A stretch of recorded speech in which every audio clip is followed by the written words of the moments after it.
As you were writing, what were some things that, even though you have a strong history background, what were some things that stood out to you that you had never read about that you were like, holy crap, this happened in our country? Was there anything like that that you had not known before? I was reading a book by a guy named Jamar Tisby, and it was the first time I had heard about a law that was passed in, I think it was like 1667 in Virginia. So we're still a colony at this point. And again, regardless of your sort of religious leanings, this is significant historically, that up to that point there had been an understanding in Christendom that you could not enslave someone who was a fellow believer. And they passed a law because so many slaves were coming to the colonies that allowed them to baptize their slaves but not set them free. Oh my gosh. And so when you talk about systems and history, I mean, it's hard to overestimate, or it's hard to exaggerate the downstream effects of such a thing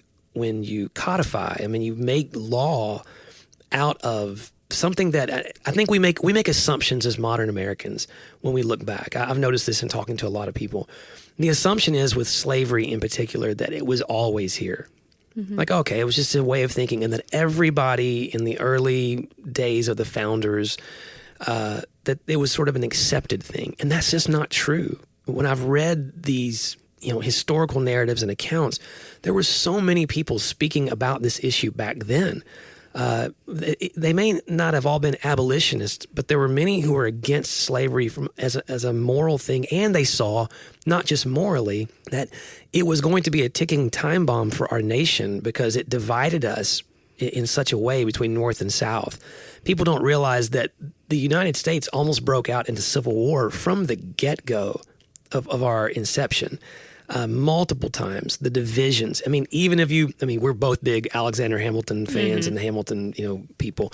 Like that division between Hamilton and Jefferson is based upon a North and a South way of thinking, because the Republicans of the time, which is different than the Republicans mm-hmm. of today, but the Republicans who are really anti-federalists, and then, Hamilton, who's for a strong federal government. The issue often was that the South was always going to get the raw end of a deal.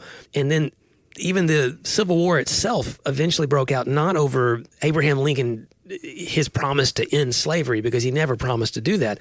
It was over whether or not the westward expansion, whether or not the new states that came into the Union would be slave or free. And if you brought in, say, Nebraska as a new state and it came in as a slave state, well, then it tipped the balance of power in Congress because they would have more representatives.